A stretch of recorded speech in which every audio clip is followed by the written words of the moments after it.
Georgette ഷിഫോണിൽ lining കൊടുത്ത് തയ്ച്ച ഒരു ചുരിദാറാണിത്. അതിൻ്റെ കട്ടിങ്ങാണ് ഞാനിന്ന് ഇതിൽ കാണിക്കുന്നത്. അപ്പോൾ ഇതിന് 34 ഇഞ്ച് ആണ് ഇതിൻ്റെ ചെസ്റ്റ് അളവ് വരുന്നത്. അപ്പോൾ അതേ അളവിലുള്ള ചുരിദാർ തയ്ക്കാനാണെങ്കിൽ ഇത് നിങ്ങൾക്ക് ഫോളോ ചെയ്യാം.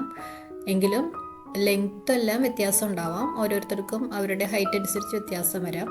അതേപോലെ തന്നെ ഹിപ്പിൻ്റെ ഭാഗം, ഷേപ്പിൻ്റെ ഭാഗം, ഇതൊക്കെ ചിലപ്പോൾ വ്യത്യാസം വരാം. അപ്പോൾ എല്ലാം അളവുകളൊന്ന് ആദ്യം ഒന്ന് എഴുതി വെച്ചതിന് ശേഷം ഞാനിതിൽ പറയുന്ന പോലെ മെത്തേഡ് ഉപയോഗിച്ച് നിങ്ങൾ ഒന്ന് കാൽക്കുലേറ്റ് ചെയ്ത ശേഷം കട്ട് ചെയ്യുവാണെങ്കിൽ പെർഫെക്റ്റ് ആയിട്ട് നിങ്ങൾക്കും തയ്ച്ചെടുക്കാൻ പറ്റും. അപ്പോൾ ഇതൊരു ജോർജറ്റ് ഷിഫോണാണ് മെറ്റീരിയൽ വരുന്നത്. നമ്മൾ ലൈനിങ് കൊടുത്ത് വേണം ഇത് ചെയ്യാനായിട്ട്.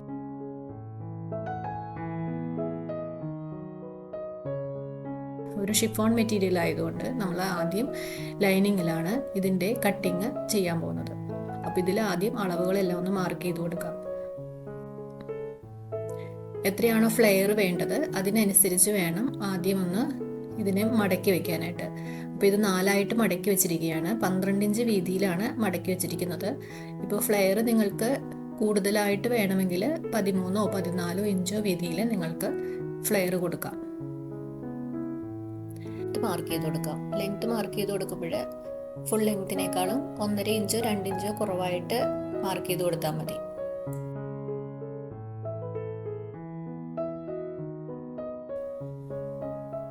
ഷോൾഡറിൻ്റെ പകുതി 7 ഇഞ്ച് മാർക്ക് ചെയ്ത് കൊടുത്തു.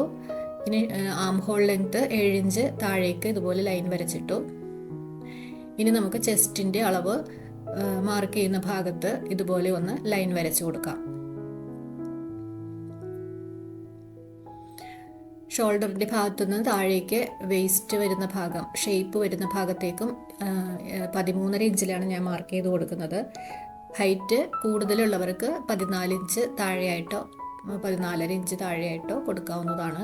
ഇവിടെ 13.5 ഇഞ്ചിലാണ് ഞാൻ വേസ്റ്റിൻ്റെ ലെങ്ത്ത് മാർക്ക് ചെയ്ത് കൊടുക്കുന്നത്. അവിടെ ഇതുപോലെ ലൈൻ വരച്ച് മാർക്ക് ചെയ്തിടാം. ഇനി മുകളിൽ നിന്ന് ഷോൾഡറിൻ്റെ ഭാഗത്തു നിന്ന് സ്ലിറ്റ് എവിടെയാണോ സ്റ്റാർട്ട് ചെയ്യുന്നത് ആ ഭാഗം ഒരു 20യിലാണ് ഞാൻ മാർക്ക് ചെയ്ത് കൊടുക്കുന്നത്. അവിടെയും ഇതുപോലെ ഒന്ന് ലൈൻ വരച്ച് മാർക്ക് ചെയ്തിടാം.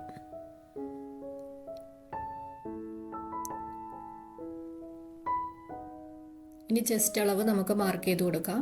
ചെസ്റ്റ് ഞാനിവിടെ 34 ആണ് വരുന്നത്. അപ്പോൾ അതിനനുസരിച്ചിട്ട് നമുക്ക് 34നെ ഒരു 4ആയിട്ട് ഡിവൈഡ് ചെയ്ത് കൊടുക്കാം. അപ്പോൾ 8.5 വരും.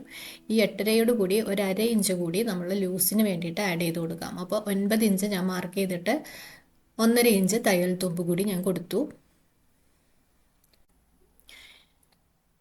ഇനി വേസ്റ്റിൻ്റെ അളവ് വരുന്നത് 32 ആണ്. 32ൻ്റെ 4/1 എന്ന് പറയുന്നത് 8 ആണ്. 8നോട് കൂടി 1/2 ഇഞ്ച് കൂടി കൂടുതലായിട്ട് കൊടുത്തിട്ട് അതിനോടുകൂടി 1.5 ഇഞ്ച് തയ്യൽ തുമ്പും കൂടി മാർക്ക് ചെയ്തിടാം. അപ്പോൾ 8.5 പ്ലസ് 1.5. ഹിപ്പിൻ്റെ അളവ് വരുന്നത് 38.5 ആണ്. അതിനെ 4ആയിട്ട് ഭാഗിക്കാം. അതിനോടുകൂടി 1/2 ഇഞ്ച് ലൂസ് കൂടി കൊടുക്കാം. അപ്പോൾ 10.25 കിട്ടും. 10.25 കൂടി 1 ഇഞ്ച് മടക്കി തയ്ക്കാനും കൂടി കൊടുക്കാം. ഇനി ആം ഹോള് നമുക്കൊന്ന് ഷേപ്പ് ചെയ്ത് വരച്ചു കൊടുക്കാം. ഇതുപോലെ ആം ഹോൾ കർവ് ഉപയോഗിച്ചാണ് ചെയ്യുന്നതെങ്കിൽ താഴെ നമ്മൾ ചെസ്റ്റിൻ്റെ ഭാഗത്ത് അളവ് വരുന്ന ഭാഗത്ത് ടച്ച് ചെയ്ത് വെച്ച ശേഷം സൈഡിലെ ലൈനിലും ടച്ച് ചെയ്ത് വയ്ക്കുക. അപ്പോൾ ചിലപ്പോൾ കുറച്ച് ഭാഗം മുകളിലെ ഭാഗം പുറത്തേക്ക് ചാടി നിൽക്കുന്നുണ്ടാകാം. അത് നമുക്ക് നോക്കേണ്ട ആവശ്യമില്ല. ഇതുപോലെ ഒന്ന് ഷേപ്പ് ചെയ്ത് വരച്ചു കൊടുത്താൽ മതി. എന്നിട്ട് ആം ഹോൾ ലെങ്തിൻ്റെ പകുതിയിലെ ഭാഗത്തുനിന്ന് ഒരു 1/2 ഇഞ്ച് ഉള്ളിലേക്ക് നീക്കിയിട്ട് ഫ്രണ്ടിലെ പോർഷൻ മാത്രം ഒന്ന് താഴ്ത്തി കട്ട് ചെയ്ത് കൊടുക്കാം. ഇനി ഷോൾഡറിൻ്റെ ഭാഗത്ത് ഒരു 1/2 ഇഞ്ച് ഡ്രോപ്പ് ചെയ്ത് വരച്ചു കൊടുക്കാം. നെക്കിൻ്റെ വിട്ട് വരുന്ന ഭാഗത്തേക്ക് അതിനെ ഇതുപോലെ ഒന്ന് സ്ലോപ്പ് ചെയ്ത് വരച്ചു കൊടുക്കാം. ഇനി നമ്മൾ മാർക്ക് ചെയ്ത ഭാഗങ്ങളെല്ലാം ഒന്ന് കണക്ട് ചെയ്ത് ഇതുപോലെ ഒന്ന് വരച്ചിടാം. കട്ട് ചെയ്യേണ്ട ഭാഗമാണ് ഇപ്പോൾ നമ്മൾ വരയ്ക്കുന്നത്. അകത്തെ ഭാഗത്താണ് നമ്മളുടെ സ്റ്റിച്ച് വരാൻ പോകുന്നത്. അതായിരിക്കും നമ്മൾ തയ്ച്ച് വരുമ്പോൾ വരേണ്ട അളവ്. ഇനി സ്ലിറ്റിൻ്റെ ഭാഗത്തെ മടക്കി തയ്ക്കാനുള്ള ഭാഗം 1 ഇഞ്ച് മാത്രം മാർക്ക് ചെയ്തില്ലേ, ആ ഭാഗത്ത് നിന്നും താഴേക്ക് ഫ്ലെയറിൻ്റെ ഭാഗത്തേക്ക് ഇതുപോലെ ഒന്ന് സ്കെയിൽ ഉപയോഗിച്ച് വരച്ചു കൊടുക്കാം. അവിടെ ഒരു 1/4 ഇഞ്ചാണ് ഞാൻ ഷേപ്പ് ചെയ്ത് വരച്ചു കൊടുക്കുന്നത്.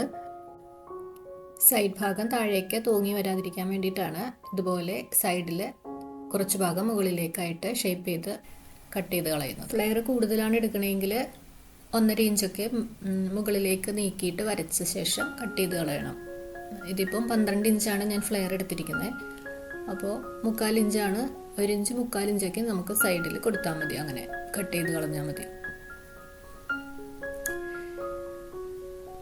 ഇനി ഈ ലൈനിങ്ങിനെ നമുക്കിതുപോലെ വരച്ച ഭാഗത്തിലൂടെ കട്ട് ചെയ്തെടുക്കാം. ഷോൾഡർ ഒന്ന് ഡ്രോപ്പ് ചെയ്തും കട്ട് ചെയ്തെടുക്കാം. അതിനുശേഷം നല്ല തുണി ഇതുപോലെ മടക്കി വെച്ച ശേഷം 4ആയിട്ട് മടക്കി വെച്ചിട്ടുണ്ട്. കറക്റ്റ് ചെയ്ത് 4ആയിട്ട് മടക്കി വെച്ചിട്ടുണ്ട്.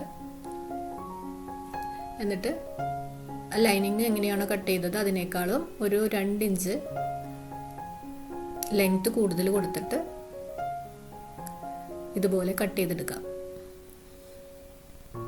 അതിനുശേഷം നമുക്ക് ഈ 2 തുണികളും തമ്മിൽ ലൈനിങ്ങും നല്ല തുണിയും കൂടി ഇതുപോലെ പിൻ ചെയ്ത് വെച്ച ശേഷം സ്റ്റിച്ച് ചെയ്തെടുക്കാം. ഇങ്ങനെയുള്ള തുണികളൊക്കെ നമ്മൾ സ്റ്റിച്ച് ചെയ്യുമ്പോൾ എളുപ്പം ആവാൻ വേണ്ടിയിട്ട് നിവർത്തി വെച്ചിട്ട് എല്ലാ ഭാഗവും കറക്റ്റ് ചെയ്ത് നിവർത്തി വെച്ച് ചുളിവെല്ലാം മാറ്റിയിട്ട് പിൻ ചെയ്തിട്ട് സ്റ്റിച്ച് ചെയ്തെടുത്തു കഴിഞ്ഞാൽ നല്ല പെർഫെക്റ്റായിട്ട് സ്റ്റിച്ച് ചെയ്തെടുക്കാൻ പറ്റും. ഇനി ബാക്കും ഫ്രണ്ടിലും നമുക്ക് ഫ്രണ്ട് പോർഷനിൽ കൈക്കുഴി നമ്മൾ താഴ്ത്തി കട്ട് ചെയ്തിട്ടുണ്ടായിരുന്നില്ല. അത് നമ്മൾ നെക്ക് കട്ട് ചെയ്ത് സ്റ്റിച്ച് ചെയ്തതിന് ശേഷം മാത്രമേ ഫ്രണ്ടിലെ കൈക്കുഴിയെ താഴ്ത്തി കട്ട് ചെയ്യുന്നുള്ളൂ.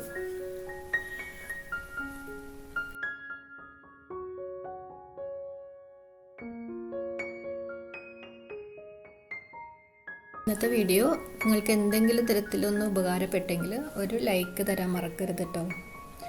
അതേപോലെ സബ്സ്ക്രൈബ് ചെയ്യാതെ കാണുന്നവരാണെങ്കിൽ ഒന്ന് സബ്സ്ക്രൈബ് ചെയ്യുക. എന്നിട്ട് ബെല്ലൈക്കൺ ഒന്ന് എനേബിൾ ചെയ്തേക്കുക നോട്ടിഫിക്കേഷന് വേണ്ടിയിട്ട്. ഈ വീനെക്കിൻ്റെ ഡിസൈനും ഞാൻ മറ്റൊരു വീഡിയോ ആയിട്ട് ചെയ്യുന്നുണ്ട്. താല്പര്യമുള്ളവർക്ക് കാണാവുന്നതാണ്.